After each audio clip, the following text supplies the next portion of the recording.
You are looking at the scene earlier tonight in New York City as hundreds of police officers moved in on pro-Palestinian protesters at Columbia University. I'm Adrienne Arsenault. This is The National, and we're following this breaking news. There were a lot of officers, a lot of arrests, and a lot of tension as that whole operation played out. Protesters had been dug in on that campus for days, refusing to leave.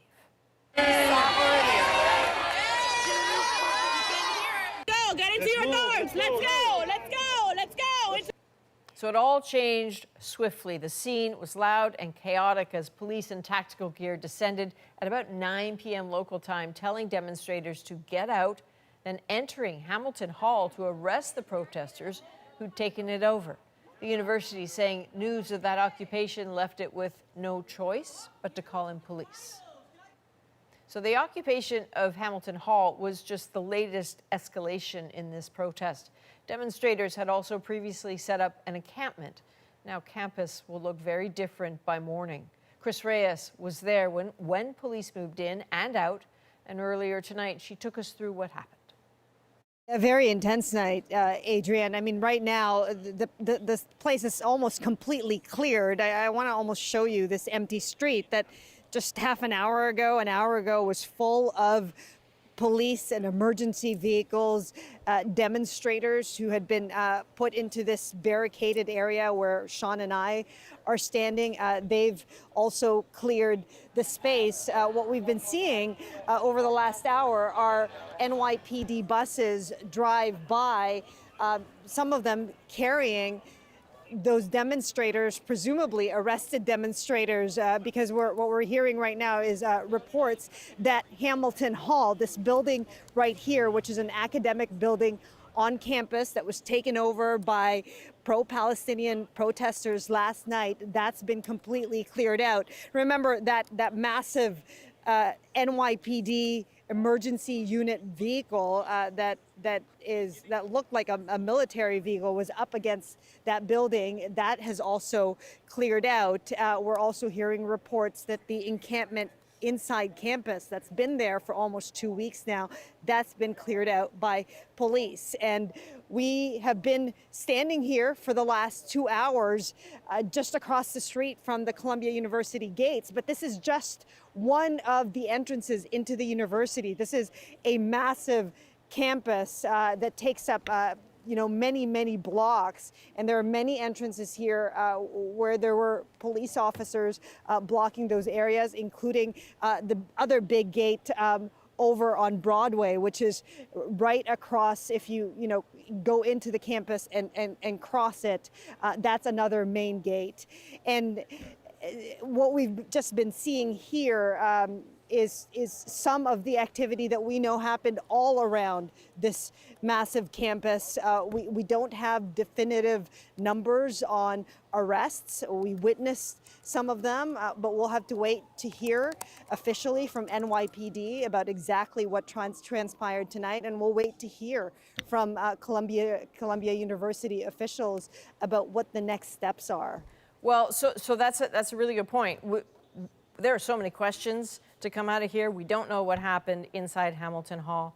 There will be accounts that will emerge in the next few days. And we saw the police talking about not having to use tear gas. They used some flashbangs, but we still don't know what happened inside Hamilton Hall. We know that Columbia University has asked for an NYPD presence up until May 17th, I think, because commencement is coming. You've got 15,000 students who are about to graduate. In terms of the arrests, Chris, is there anything you can tell us about what the expectation is that people will be charged with? Is it anything other than trespassing? I mean, that's one of the charges mentioned by the NYPD at their briefing at about, I think it was at 6 o'clock this evening before they moved in.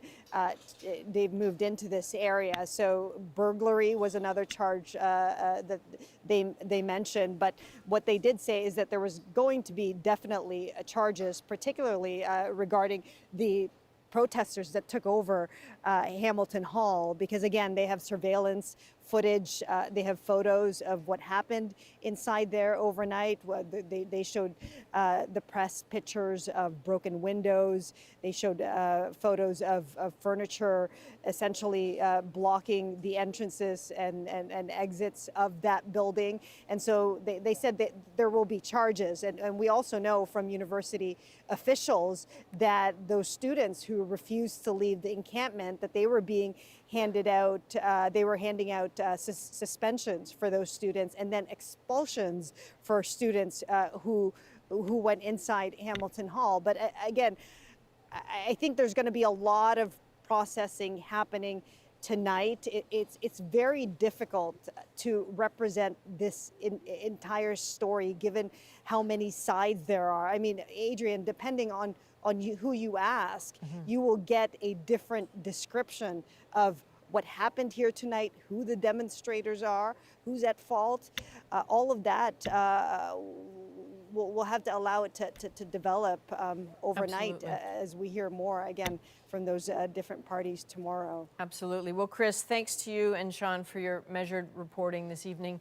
Lots of questions to come in the days to come, and this may have ended this evening. This does not end, though. The anger that initiated this has not gone away. So, Chris Reyes, thank you very much for this evening.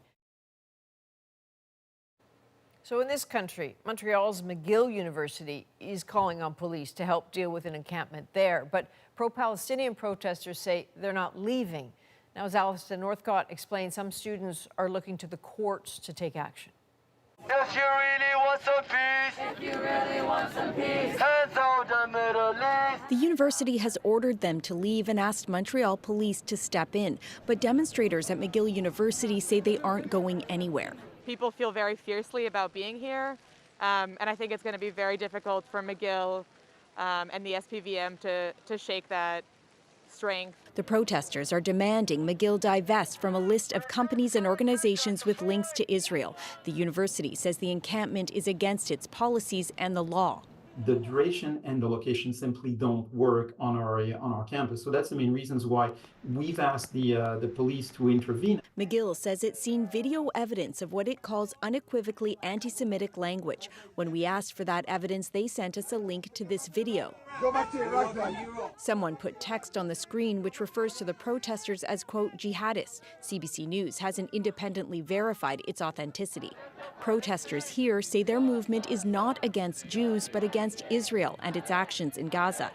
With the encampment on its fourth day, a lawyer representing 2 McGill students filed an injunction seeking a 10-day ban on protests by several groups within 100 meters of campus buildings. People feel threatened. People are threatened. You have to look at the past conduct to understand the current conduct to see the future conduct. But other lawyers argued the injunction request is not about safety, but about stifling criticism of Israel and the right to protest. It's abusive because basically what it's asking for is to block out a big part of downtown to all protests. The Prime Minister says demonstrations on Canadian campuses have an impact on Jewish students. Right now, right across the country, Jewish students do not feel safe. That's not right. As the judge considers an injunction, the encampment remains. We will not leave. We are very aware and prepared for the potential repercussions. As protesters wait to see what happens next. Alison Northcott, CBC News, Montreal. Turning now to other news, in a high-speed police chase on Canada's busiest highway that ended in tragedy, an infant and its grandparents killed. Ontario's police watchdog is now investigating. So this video captured part of the pursuit, the suspect heading towards oncoming traffic in a cargo van just east of Toronto. At least one police cruiser following closely. Minutes later, a devastating crash that killed 4 people. Thomas Digg now on what led to the chase and the questions over why it continued under such dangerous circumstances. Oh my God! Drivers on Canada's busiest highway were shocked to see a U-Haul van speeding in the wrong direction. Not far behind, Durham police giving chase. Seconds later, thick smoke could be seen billowing from a fiery crash that killed an infant and 2 grandparents. Brody Mills captured the scene on video Monday night in disbelief. The speeds would be above 160 if I was to guess, because I was doing 110, 120, and it was as if I'd parked my truck on the highway when they passed me. Investigators say the chaotic pursuit began with a liquor store robbery, witnessed by an off-duty officer.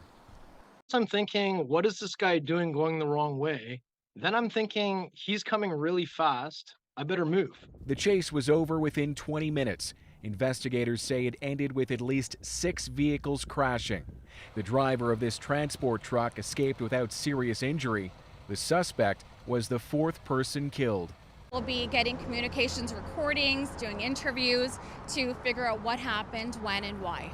Durham Regional Police have their own helicopter, and it's not clear whether officers considered requesting the chopper or other means. The police must be able to show later on that if they had not pursued that vehicle, then there would have been a higher risk to the public. Ontario police regulations state an officer will not initiate a vehicle pursuit without first weighing the risk to public safety. That very issue discussed on provincial police radio. Just want to make sure the Durham sergeant's aware that they're driving the opposite direction. Someone's going to get hurt. Thomas, there was another person in the van that police were chasing. What do we know about him? Ontario's Special Investigations Unit hasn't said whether that man is considered a suspect or how he came to be in that cargo van that officers were pursuing. Investigators have only said that the man was injured in all of this. As for Durham Regional Police, they acknowledge that this whole incident raises many questions, but they're not answering those questions publicly now while the police watchdog looks into what happened here, Adrian. All right, thank you, Thomas. Thomas Day. In Ottawa, an unusually tense and dramatic scene in the House Commons today. Opposition leader Pierre Poilievre had what became a rowdy exchange with Prime Minister Justin Trudeau, and Poilievre was kicked out. Kate McKenna now with what was said. With a packed gallery in the House of Commons, including 2 school groups, question period got nasty. What hasn't been answered by the Leader of the Opposition is why he chooses to continue to court extreme right nationalist groups. I always condemn extremism and racism, including from the guy who spent the first half of his adult life as a practicing racist. As party leaders hurled insults, the backbenches roared, and the Speaker lost control. And I'm going to ask all members to control themselves. The first to be tossed out, Conservative MP Rachel Thomas for insulting the Speaker. I think that the chair is acting in a disgraceful manner. Then things got even worse, with the Prime Minister accusing the opposition leader of courting extremists after visiting anti-carbon tax protesters earlier this month. It was a choice to pander to white nationalists. Mr. Speaker, it is a choice for him to implement extremist policies. Pierre Poilievre asked about BC's request to reverse the decriminalization of some hard drugs in an attempt to reduce the number of overdose-related deaths. When will we put an end to this wacko policy by this wacko Prime Minister? No. There are a couple of things which are going on here today, which is not acceptable. Poilievre was asked to withdraw the term wacko and refused repeatedly, so he got kicked out too. Mr. Poilievre, I have to name you for disregarding the authority of the chair. Soon, all Conservatives left the chamber in protest. Within minutes, Poilievre posted online saying he was censored. Who silences him? He keeps saying dumb things. I think it would be good if he shut up. He shut his yap once in a while. Both parties sent out fundraising emails trying to capitalize on the dust-up. And so, colleagues, brings us to an end of a remarkable question period. And they're back again Wednesday. Kate McKenna, CBC News, Ottawa. Now, before things went sideways in the House, Poilievre was questioned by reporters about comments he made about the justice system. As Catherine Cullen reports, Poilievre suggested he might override charter rights to crack down on crime. What do your comments yesterday tell us about your view of the courts? Could you clarify on the notwithstanding clause, sir? Pierre Poilievre is getting a lot of attention for plans to alter the rules of justice, including changing how violent criminals are punished. Multiple murderers will stay in maximum security, and by the way, they will have Consecutive, not concurrent sentences. Multiple murders will only ever come out of jail in a box. Monday, he suggested to a police conference he was ready to make many changes. And if those changes violate the Constitution, we will make them constitutional, using whatever tools the Constitution allows me to use to make them constitutional. that tool is the notwithstanding clause, the override switch for all the other charter rights invoked by some provinces over the years. No federal government has ever used it.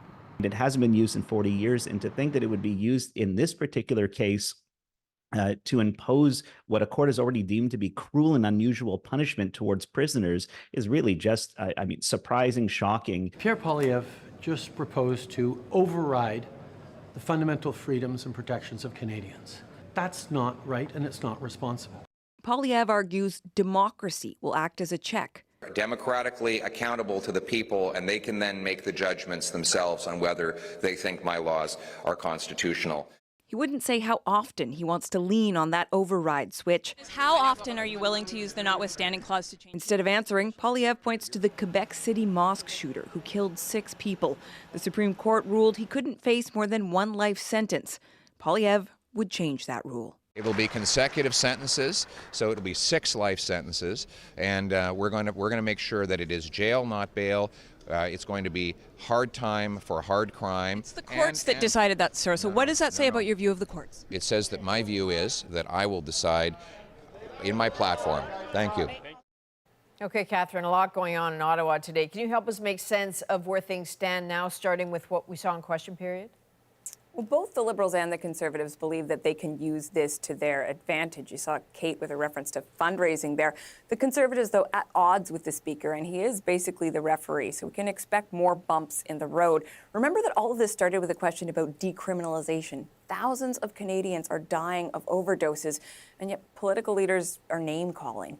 In terms of Poilievre's justice policy, he tried to bat away reporters' questions today, but this is a policy he's likely to lean in on. He believes more Canadians are worried about crime than are worried about the notwithstanding clause. But there are serious questions about how fundamentally he is prepared to change the norms of justice in this country. Adrian? All right, Catherine Cullen, host of CBC Radio's The House in Ottawa. Former U.S. President Donald Trump has been held in contempt of court and fined for repeatedly violating a gag order. The judge in Trump's hush money trial ruled he breached the gag order 9 times and so fined him $9,000 U.S. He was ordered to and has since removed the offending social media posts. The judge also warned Trump could be jailed if he violates the gag order again. And in the UK, a scary scene in a London residential area this morning. A man carrying a sword killed a teenage boy and injured 4 other people. Loquitos! Loquitos! This is what witnesses said they woke up to moments before police tasered and arrested the 36-year-old suspect. Officials said the victims were attacked at random after a vehicle was driven into a house. Police say they don't believe it was terror-related. Well, King Charles returned to public duties today for the first time since revealing his cancer diagnosis. His visit with patients at a cancer center. And with oil about to start flowing down the Trans Mountain Pipeline extension, some see opportunity, others a threat to their communities. There are some concerns because now the risks are real. Aaron Collins continues his journey along the pipeline's divided path. Plus, at a pivotal point for Ukraine, Russia sets its sights on a key target. Both sides, Ukraine and Russia, desperately want this piece of land. Andrew Chang explains the strategic value of a small Ukrainian city. The National breaks down the stories shaping our world. Next.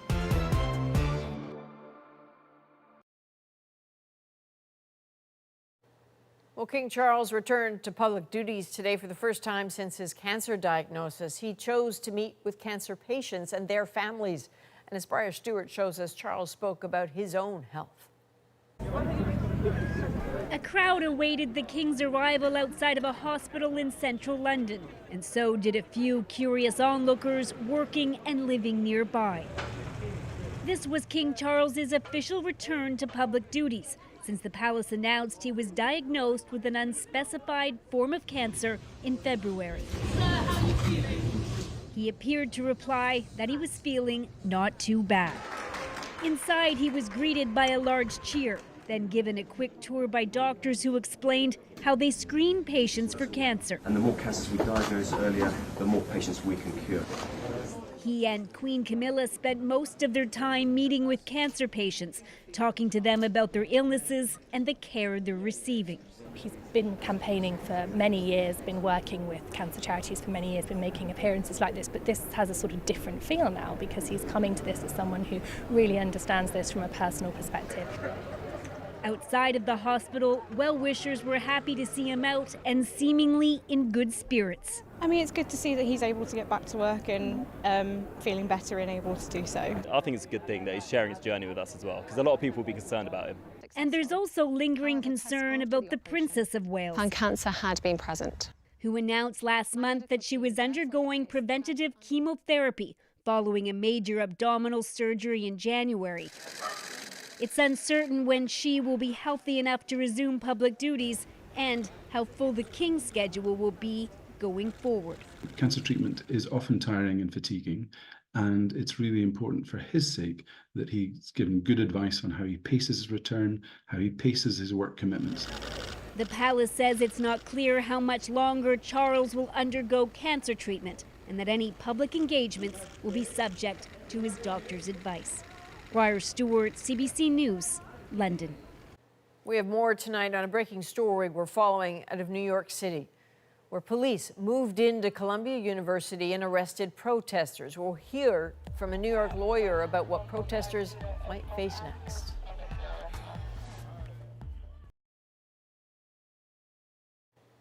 Returning now to that breaking news, police in riot gear moved into Columbia University in New York City and arrested dozens of pro-Palestinian protesters this evening, people who had taken over a building, Hamilton Hall. They were rounded up and put on police buses. Now, earlier I spoke with Martin Stolar, a defense lawyer in New York. So, Martin, can you tell us about the potential legal ramifications for all these people getting arrested? It's not clear to me if these are people who were in Hamilton Hall or who were just part of the encampment. And depending on where they were arrested, the question is going to be first whether or not they should be charged at all, which is a decision that the police department can make. They can let them go. But if they are to be charged, then the people in the encampment are likely to be charged only with disorderly conduct, failing to obey an order to leave.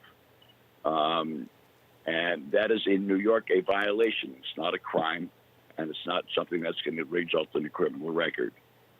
If the people that they're taking out of Hamilton Hall are charged, if indeed that has happened, then the most likely charge that they will face is a Class B misdemeanor called trespass.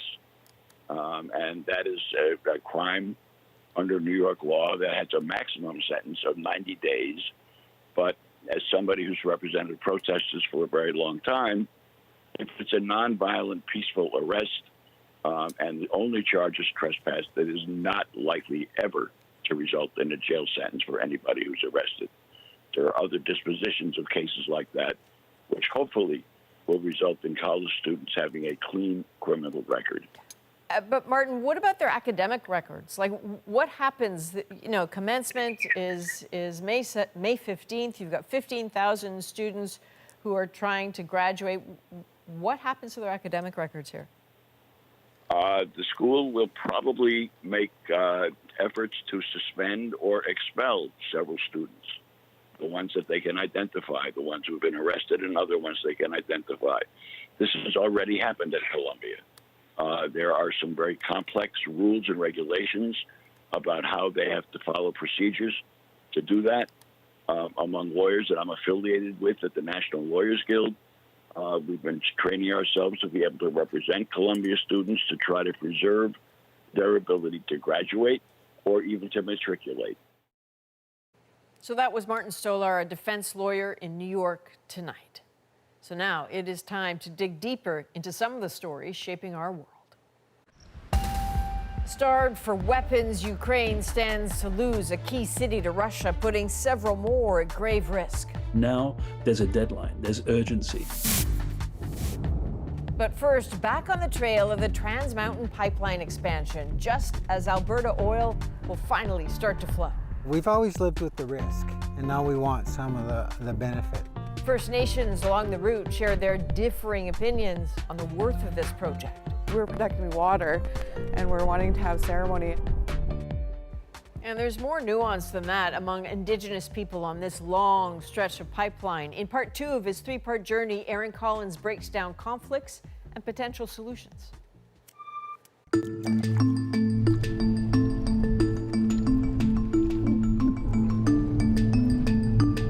The Thompson River runs right through Secwepemc territory. So does the Trans Mountain Pipeline, its expansion easy to see from the banks. We're following the path of the line to the coast, stopping in Kamloops along the way. And Kamloops means where the rivers meet in the Shuswap language. For some who speak the language, TMX is a scar on the land, impossible to ignore. If we don't say anything, if we're not being active in our communities and doing the ceremonies that we're doing, then we won't, people won't know what our opposition is. Yo, hey, yo, hey, yo, hey, yo, hey, yo, hey, yo. This Secwepemc matriarch made her objection clear, cutting her hair in protest. All lives on Secwepemc, we see you, we love you. Mourning the expansion of the line running across her nation's land. Arrested and jailed for standing in its way. This is our lives as Indigenous people, is we're protecting water and we're wanting to have ceremony and do all of that, then, you know, this is it. This is all of it here. This is what we're protecting.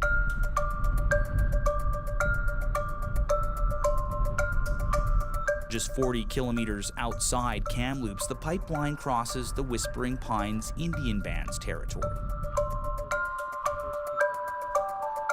The potential dangers of the line lie just under this ground too, but they're walking a different path here, seeing an opportunity in this expansion. This is where the risk and the reward sort of sits for you. Yeah, we've always lived with the risk, and now we want some of the benefit. Previously, the benefits has always flowed somewhere else. Today it goes to Ottawa. Previously, it went to Houston, Texas. People here are part of an Indigenous-led group that wants to buy Trans Mountain. Come on, babe. She won't come over here. She's a rodeo horse. She knows if I go for a ride on her, it's for work. Come on, Chinook. Used to chasing down horses, now rounding up other First Nations looking to invest, partnering with a Calgary-based pipeline company to make it happen. No easy task. I always tell people I have 8 sisters, and if you think they all agree, I have some news for you. Because, you know, not everybody agrees with owning the pipeline. And I get it, I understand. But it's here, it's on the landscape. We have to live with it. Now, the group has around 40 nations on board so far, but it isn't the only Indigenous-led group looking for ownership of the pipeline. Back in Alberta, another group hopes to use the pipeline to help right historical wrongs. Every First Nation has managed poverty since the signing of treaties and since the establishment of this country. That has to change. This member of the Enoch Cree Band helped start up the nation's casino, a business that boosted his band's finances. Now he's rolling the dice on buying a pipeline. His group wants to own TMX entirely, divvying up the profits between all the impacted First Nations along the line. A kind of economic reconciliation. What these initiatives are trying to change are those economic opportunities for the respective First Nations to share in the revenue base. If they would have done that, and by that I mean if the government would have done that right from day one, there wouldn't be the poverty that we have on these communities. All along TMX's path, First Nations are hearing these pitches. Talk of economic benefits down the road. Similar cases were made when the pipeline expansion was first proposed. Further west, near Abbotsford, BC, the Sumas Band and their chief were listening. It was back and forth, and of course, yeah, people were looking at the possibility of getting some money out of this, right? This Trans Mountain tank farm sits on traditional Sumas territory. The risk of a spill in the area anything but hypothetical. There have been several over the years. Worries about more accidents complicate any economic benefits here. I mean, you've agreed to what's going on here, but that doesn't mean you're not worried about what it's going to mean for your people. Yes, we've come to an agreement, but of course there are the concerns that still worry us. Yeah, the majority of our people said that we need to go into an agreement of sorts, but my personal druthers were otherwise. And it's mostly about water, right? I mean, it's mostly about water running downhill. Yeah, water and environment in general. And after the spill, the Sumas have come to an agreement to let the pipeline cross their territory, but for now, they've decided they don't want an ownership stake. As we approach the coast where Trans Mountain meets the sea, resistance to the line is perhaps most fierce. In Vancouver, the Tsleil-Waututh Nation has been leading that resistance. The Trans Mountain's marine terminal sits on unceded Tsleil-Waututh territory. You threaten our lands and waters, right? I have heard some fellow leaders of yours. You have no right to do that to us. Sir? Members of that nation have gone to jail to stop the project. It's interesting as we kind of look across the water here. Still fighting it, even now that it's been built. It doesn't change anything. We've been here since time out of mind, protecting and caring for our water. You know, there are some concerns because now the risks are real.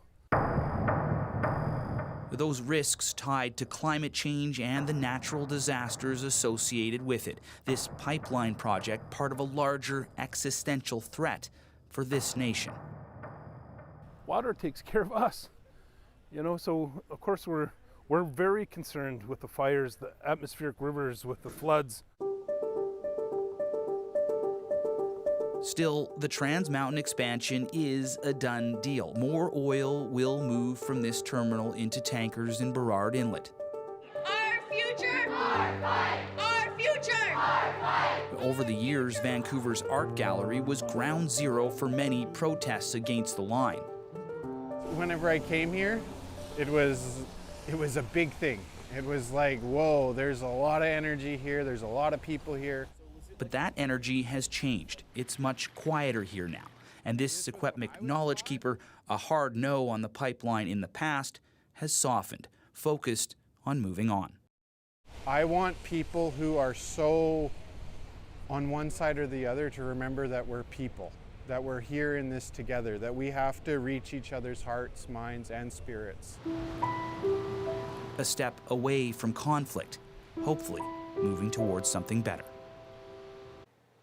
So this was Chapter 2 in Aaron Collins' three-part series traveling the route of the Trans Mountain pipeline expansion from Alberta to the BC coast. Tomorrow, Aaron will wrap up his road trip in Burnaby, the end of the TMX line and the heart of the opposition to it. Coming up, on the front lines of the war in Ukraine, a target with huge strategic importance. These are major cities that form the backbone of Ukraine's defense. Why Russia is zeroing in on a small Ukrainian city. Andrew Chang breaks that down next.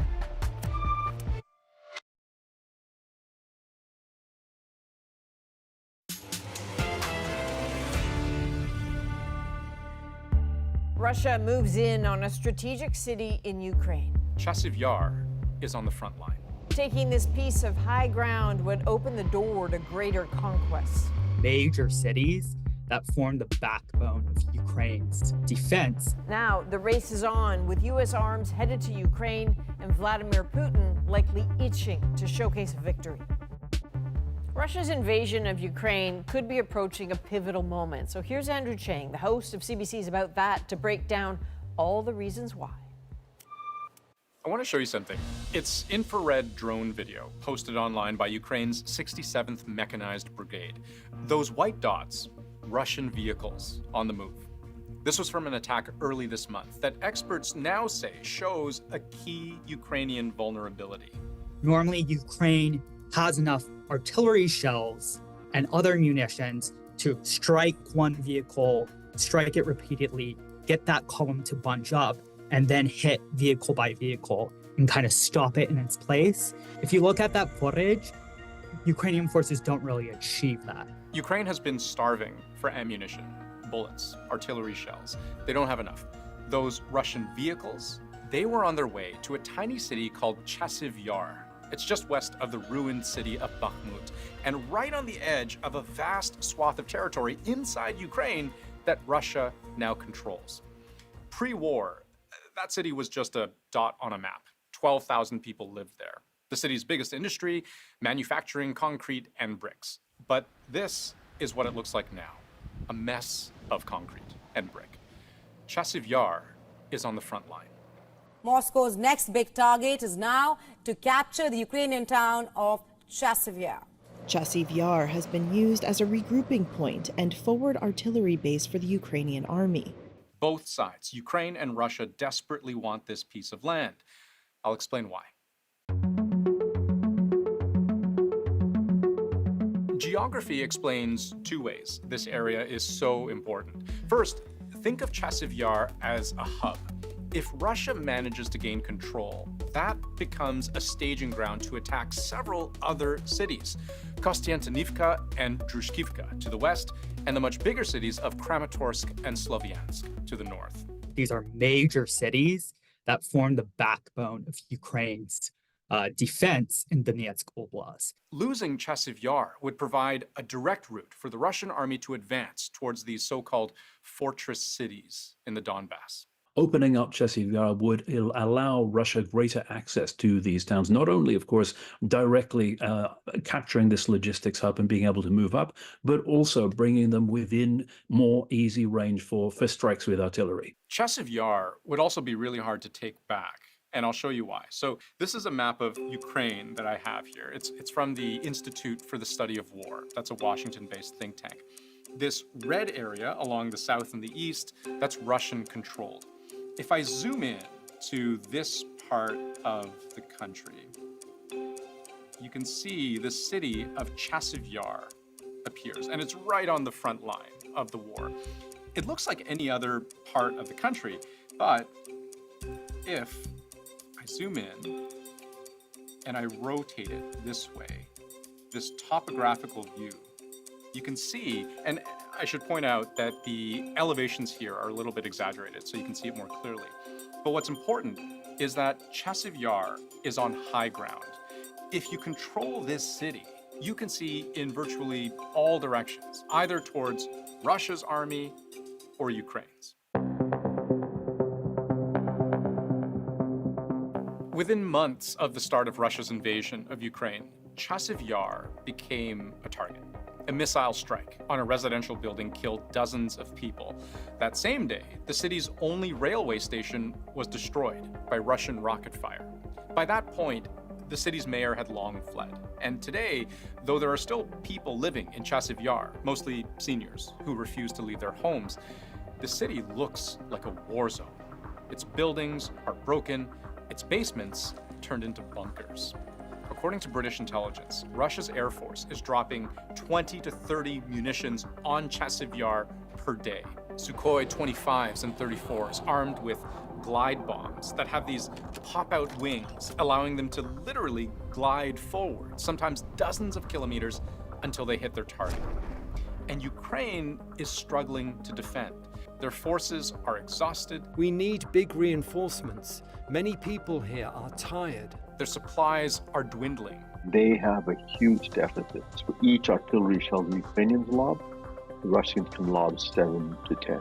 We've seen a whole lot of footage of Russian tactical aircraft operating unimposed right over Chasiv Yar. And so that indicates that Ukrainian forces likely probably don't have sufficient air defense assets. They need ammunition to repel the constant waves of Russian troops.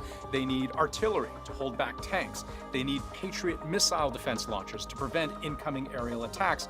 And they need F-16 fighter jets to control the skies. Basically, they're struggling to hold on. And Russia's strategy seems to be to overwhelm with sheer numbers. Ukrainian sources will routinely call these meat assaults.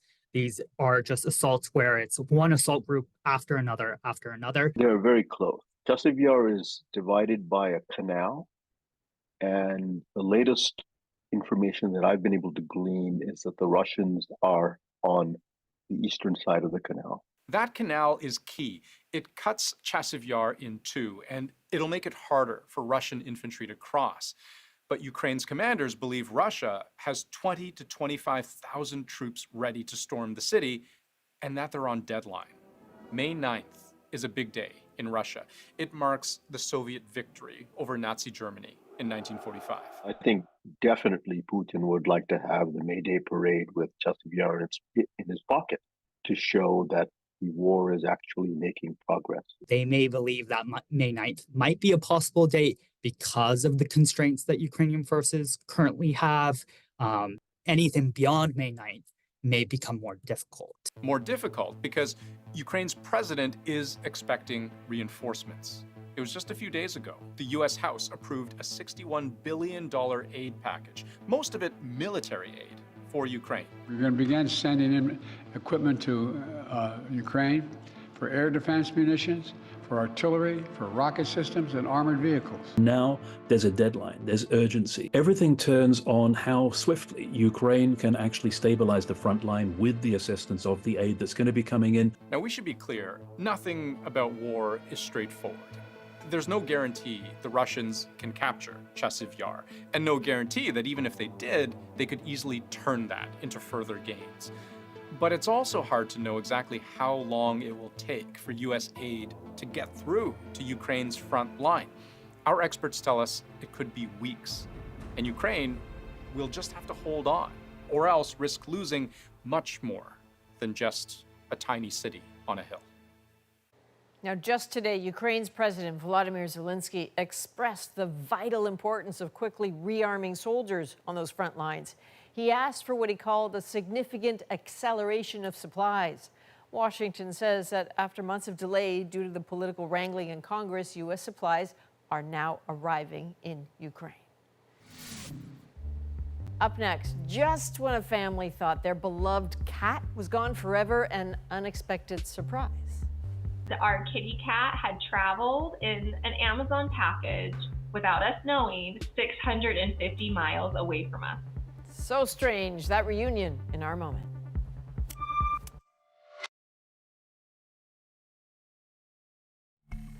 Well, there she is. That's Galina with her piercing blue eyes perched up on the counter at the Clark household in Utah, right where she should be.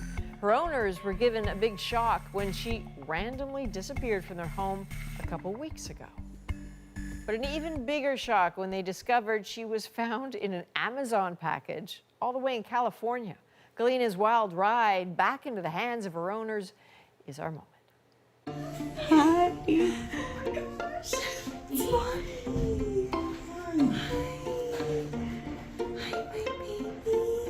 It's okay, baby girl. It's been a total miracle. So on April 10th, our sweet cat Galina mysteriously disappeared from our home. So after desperately searching, I received a phone call from some vet in California who told me that she had my cat 650 miles away from us. I just could not believe my ears. Good girl. They had found Galina in this Amazon package, and she was in there along with some steel-toed boots. My heart instantly sunk. Mommy loves you. Galina must have jumped into the box that we had shipped out. Galina was trapped for 6 days without food and water. Oh, we're so glad you got food. She had been going through something so stressful and something so difficult. We were so incredibly happy to have her back home with us.